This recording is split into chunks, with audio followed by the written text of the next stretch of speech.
Welcome back to Road Race Retro. Another episode with the Megane Rs250.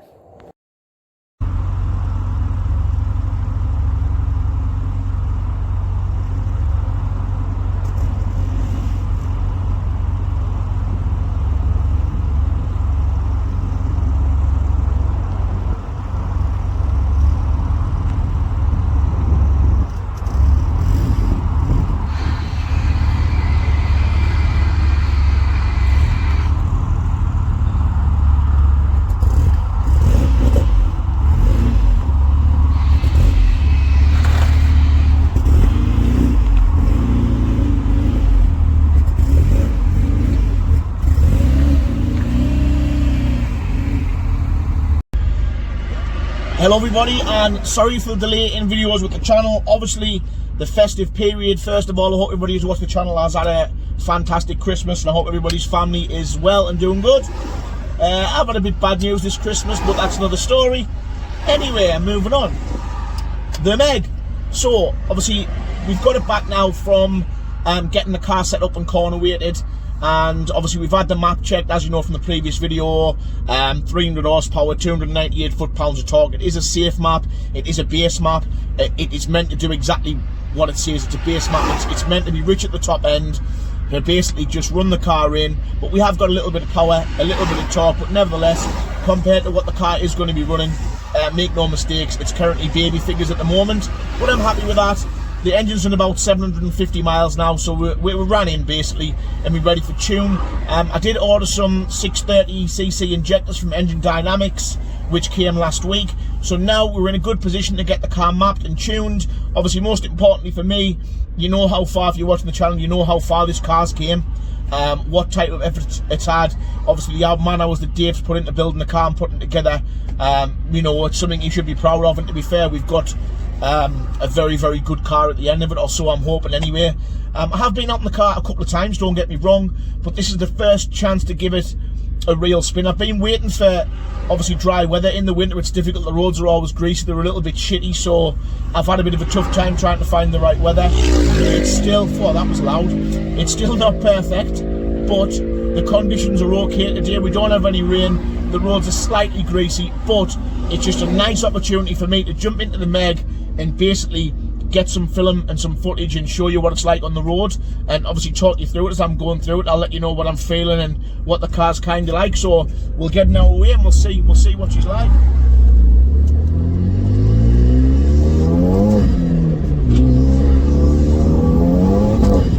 As you can see, it's still greasy, it's still spinning up, but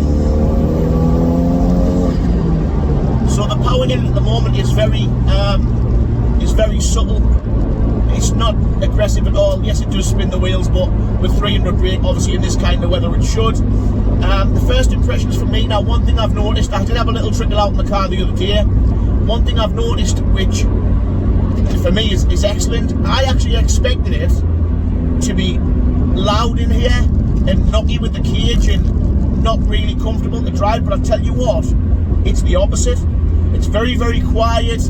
We don't have any real noises or rattles, which obviously if you own a rental, you know that's very, very unusual, but generally it feels very, very solid. Don't get us wrong, the money that we've chucked at this car, the suspension, the anti-roll bars, you know, the poly bushes, it should be nice and stiff.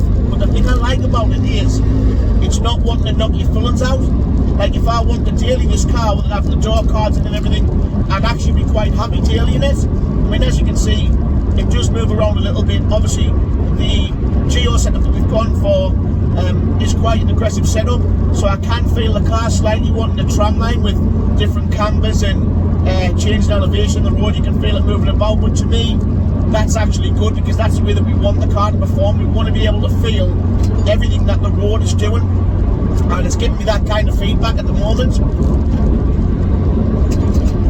I feel like the Nitron suspension, although very firm, is actually quite livable. It's actually quite comfortable. I don't feel a lot of it in the seat here, although it looks like I've moved about a little bit. It's actually still quite comfortable to drive. What we've done is, as I said in the obviously previous videos, the car obviously looked great in the pictures, but it was sitting very, very low. So we've raised the height up a little bit. We've had it down to Chris Dark at Red Sport. he's coded the airbag light out, and I also had an ABS fault as well. It turned out the corner where it was bumped at the back, we'd obviously replaced the discs and everything in the hub, but the ABS ring, it took like a little bit of a knock, and every now and then it was missing a signal. So we've put a new ABS ring in there as well, and that's got rid of all the lights on the dash. So I feel at the moment, in terms of where we're at with the car, it's 90% there. I haven't given it a strong test yet where I've drove it really hard, which I'm going to do in a minute. But the drive of it is phenomenal. The setup feels great. Like I said, I'm loving the suspension, so it's thumbs up for me. It's all positives with the car at the moment.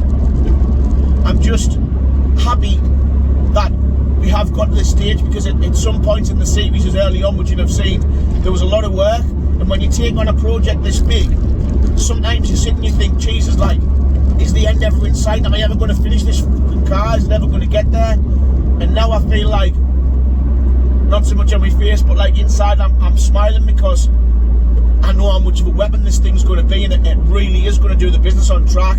It'll be really hard to stick with. I'm hoping it pulls punches with the big boys. When I say big boys, I look at the likes of I always compare stuff to the M3 V8. And why do I do that? Because generally, I absolutely love the V8. They are so capable with the right driver in.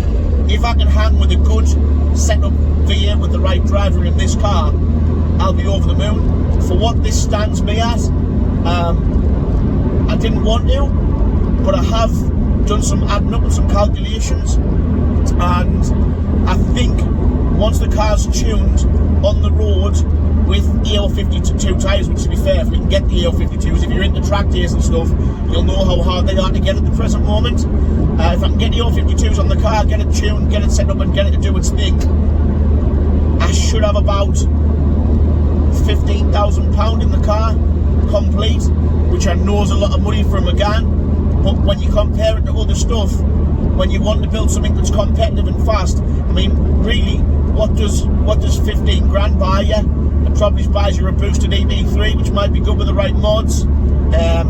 It buys you an entry-level bog standard M3 V8, and although they're a great car, if you've owned an M3 V8 like I have, you will know that they're a great car out the box, but they're a long way away from track ready. The money you have to spend on them, we've calculated it with the V8s that we've built, and I reckon you need to chuck probably 8 to 10 grand at a standard factory V8, which means if you get one cheap at 15 grand, you're 25 grand in the build.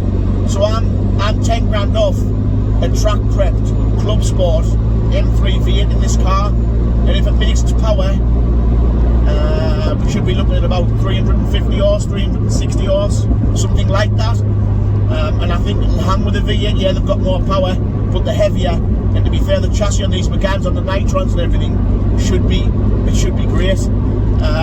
Just going up obviously a long bit of road now. I'm just looking to try and get away and do a few pulls and see kind of what it goes like. Right, so I'm at the traffic lights now, but just coming to a bit of road that I know that we can kind of get our tour down, so we'll start the next clip. We've actually booked as well. So over Christmas we had a bit of a chat with some of the lads who've got other track days. Another lad's got a well-spec FN2, one lad's got a V8 M2, and we've had a bit of a chat and we decided to book the Nürburgring track day. So that should make for an awesome video. We're actually going to hop onto Spa as well. So we're going to do Spa and the Nürburgring, which is the April track day. So realistically that'll be the Meg's first, well, official test in Germany, which, to be fair, that's why I built this car. I built this car mainly to go to the Nürburgring. I want to try and use it as much as possible. I was at one point actually going to get a season pass for the ring and try and leave the car out there for a good few months and try and get over as much as I can. Obviously it depends on work and stuff, but I was going to try. Anyway, it turns out, which you'll know if you've obviously watched the ring and what's going on, the season passes have actually gone up from 2 grand to 3 grand. Obviously it's a big jump, so it's kind of priced me out. But yeah, April track day is definitely booked. We've got the ferries and the hotels and everything booked, so it'll be baptism of fire. To be fair, I'm a bit daft to just take it over and do the ring track day. I think we'll maybe try and push a Croft circuiting, because it's local to us, or maybe a Cadwell, and just give the car a bit of a shakedown. I mean, we're still running the stock discs and pads at the moment as well. I think the DS2500s, they do the job, but we're going to need to swap them out. So I'm on a bit of a road that I know here that's quite straight, so we'll shut up talking and we'll give the car a bit of, you'll hear the sounds.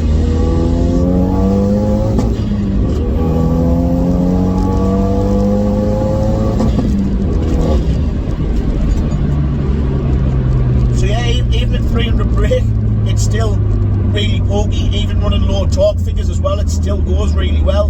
Now bear in mind the power that the car's running now. I'm probably, if the engine does what it's supposed to do, I mean the engine's a forged engine built by Beanie Sport, so if the engine does what it's supposed to do, I am hoping for at least 350. I would hope for maybe 370. The hybrid will flow 370 horse, but it just depends if the car wants to make that. And obviously with the engine being forged, I can actually hunt torque in this, whereas previously when Megs are mapped and the engines aren't forged, the tuners like EFI parts actually cap the torque figures. It just saves them putting them under too much strain and putting the rod out the block. But with this being forged, I should just be able to let it do its thing and run the torque figures, which I'm looking forward to, because I've never had a Meg over, I think the most powerful one I've had's been 310, 320, something like that. So it should be good.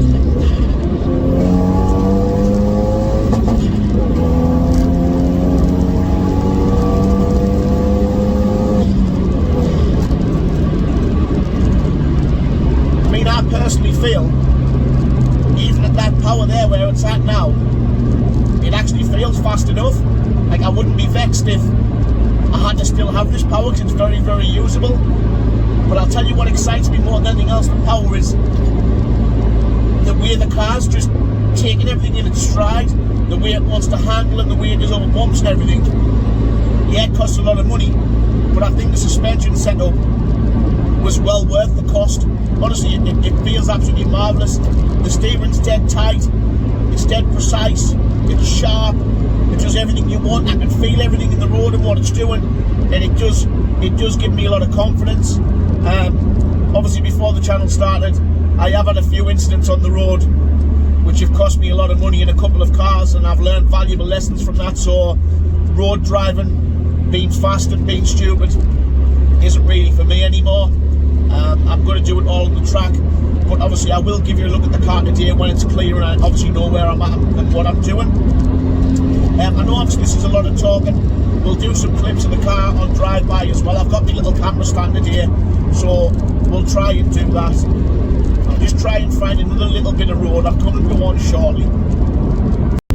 Right, I've managed to find a little bit of road local to me that I know well, so I'm just trying to leave a little bit of space for traffic in front, and we'll get on with it. We'll send it on a little bit and we'll see what it does.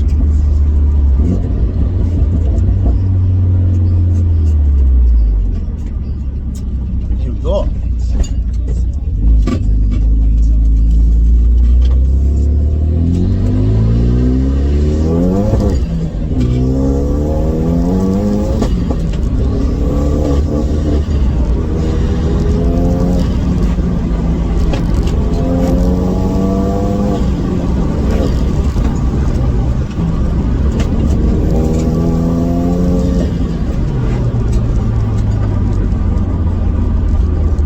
Traffic in front of me now, but it holds on so well.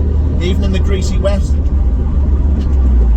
it just corners like, you know, I've never been in a Meg like it. Obviously I've never been in a Meg with this kind of suspension setup. I just feel like it's going to be a little bit of a weapon, I feel. I'm sure it should be anyway. I'll get some rolling shots just to end the video. And this is part, you know something, I'm that lost off, I don't even know what part we're up to. I think this might be number 9, something like that. But we will get into some track days very, very soon. There's a little bit of road up here. I'll get a chance to do a clean pull up the bank, so hopefully.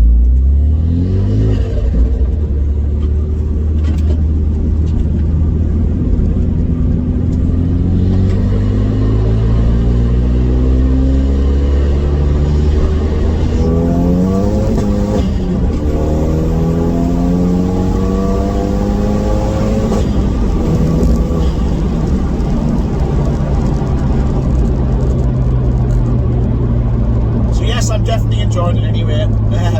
That's the end of today's video anyway. I'll put some little clips of the car rolling by. Again, thanks for staying tuned. Just to reiterate, I hope everyone's had a fantastic Christmas and a positive start going in the new year. Good luck to everybody with the plans, whatever they're doing. I hope it works out well for you. Again, thanks for staying tuned. If you're new to the channel, please look at the other videos of the full build through the Megane from start to finish. And obviously I hope you enjoy it. If you aren't already subscribed, don't forget to hit the like and subscribe button to subscribe to the channel, and obviously that'll allow you to get updates as the videos are coming through thick and fast.